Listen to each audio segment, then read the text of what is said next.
Talk to Joe on 1850-715-815. And Joe at RT.ie and 51551 is our text number. Let me go to Janice. Janice, good afternoon. You want to point out the number of trade union reps that are on the false board. Good afternoon, Joe. Yes, I'd first of all like to state very clearly that what Mary O'Rourke came out and said in today's news was complete smoke screening, and I think the nation, and I believe that Shane Ross has done this nation a great service by what he has done and what he has uncovered. And it's not down to nail bars and it's not down to haircuts, right? I mean, if you look very closely at the whole makeup of the directors of the board of FOSS, you will see that there is five, on the board of FOSS, there is 5 union representatives on there claiming expenses and directors' fees. And we're paying it, our nation is paying it, and this infuriated me this morning to see this on the paper. Nearly half of the false board are trade unions. It is all, like, when we look at it, and let's be straight here, what have we got? We have FOSS, which is a training authority. They set syllabuses, they do training, they set out what is the roadmap for apprentices going forward, which I went through the ANCO system myself years ago. Now, the thing is, what in the name of God is all of these trade union officials sitting on these boards for?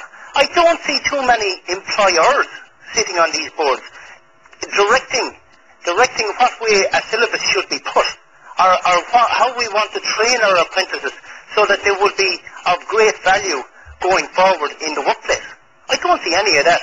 And I mean, as I said, Shane Ross has has spent 3 years or 2 years of his life trying to expose this. And the expenses that we are talking about is that, first of all, you've got the board of FOSS. You get expenses for being on the board of FOSS. That's the first thing. On top of that is that for every one of the committees, Joe, that you sit on, you also now get your director's fee, and you also get your expenses, your hotel, your accommodation, and food allowances, and your mileage.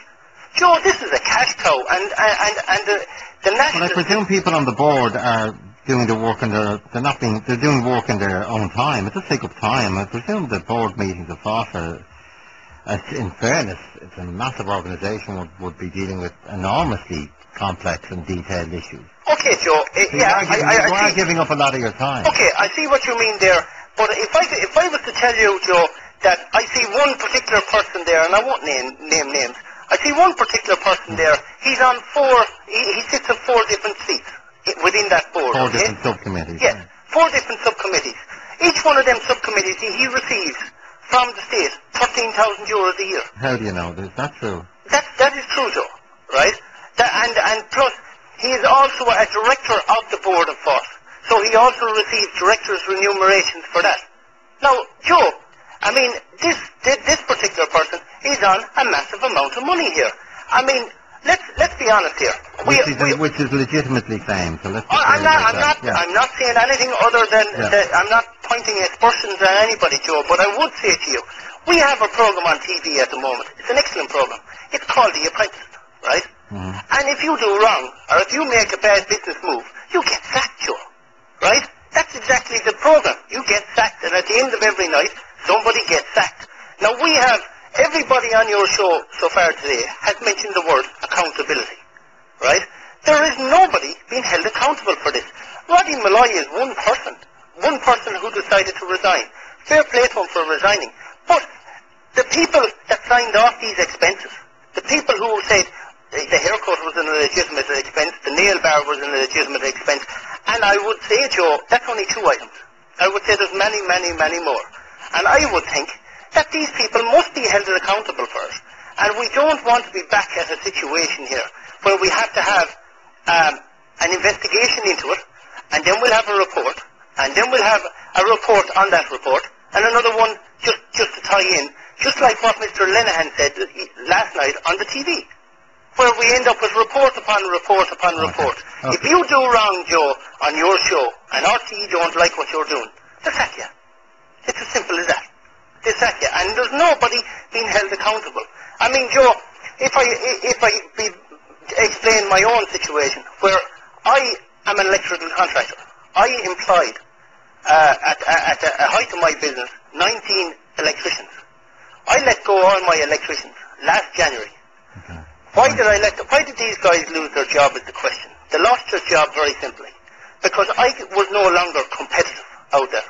I could no longer be competitive because I must pay my electricians €20.74 per hour plus a pension contribution of €31.11 per week. That's what I must pay them because my trade as an electrician, I am bound by a registered employment agreement, which is law, which is legal. I am bound by that agreement. I am competing against northern and electrical contractors from the UK who are not bound by any agreement, Joe. Now, we heard this thing from Dolores earlier on in the week. Yes.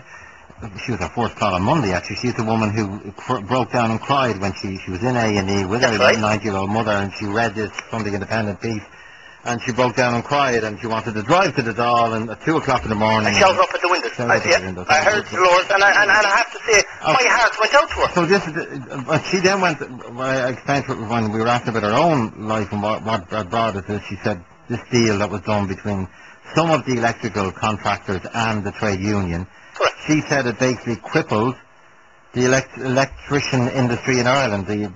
It's not true. And yes, it is crippling, Joe. It's not that it did. It is. And it's crippling them today. And Dolores also stated a fact. But surely a union, like it's the TEEU, isn't it? Surely a union doesn't want fellas out of work or women out of work. Well, that's very arguable, Joe, and I won't cast aspersions. But if you remember back to your conversation with Dolores, she mentioned to you one very, very clear point. She said her husband was the director of electrical contracting firm, and he was coming out with less money per week than his fourth-year apprentice. Isn't that correct? Yeah.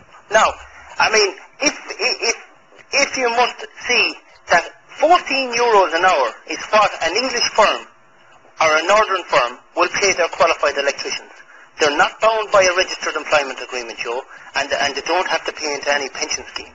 So if you add up the figures there, very simply, is that I must pay €20.74 an hour to have an electrician working for me, and a northern contractor competing against me at the same project, he pays his men €14 an hour. You can buy a cheap flight, €5 or €10, €20 cheap flight, and you're way cheaper than I. And that means that the Irish electrician out there today, or the Irish electrical contractor, is being put out of business, and nobody seems to care. Nobody is standing up. And I formed, I'm one of the founder members of a group called the National Electrical Contractors of Ireland, NECI, who have decided 7 months ago to stand up and highlight these issues, and to highlight that there is massive unemployment being allowed to happen in our industry. Apprentices, young apprentices who are just trying to get on the ladder of life, they are not even being afforded the chance, because now they've gone too expensive for us to hire. The big contractors are hiring them, keeping them for 1 year and throwing them on the scrap heap, and then going into force and getting another batch of them. And you're saying, even though you're the largest trade association in the country, you are now bound by this agreement which is signed between the TEEU and the AECI and the ECA. The AECI is the Association of Electrical Contractors of Ireland. They have today 285 members. Okay. And the ECA have approximately 52 members. And them two bodies... And your body has how many? In excess of 600 today, Joe. So there's two other groups with a smaller membership. They effectively have locked everyone into this deal. Correct, Joe. They have locked us into the deal, and they're very, very simple. So the deal is €21 an hour plus a pension contribution. Exactly. And if you don't pay it, they don't work. If you don't pay it, you're being criminalised, Joe. It's not that you don't work. It's the law. It's the law. You're being criminalised. We have lots and lots of electrical contractors heading to the Labour Court at the moment and heading to the local district court where they are being criminalised. And we had a case recently where a judge in a local district court made a statement, and his statement was, this man has done no wrong, he has broke no law, he has murdered, raped or shot nobody. All this man has done is been an employer and paid wages. I do not know why this man is in my court. That's what a local district judge said recently, Joe. Okay. Talk to Joe on 1850.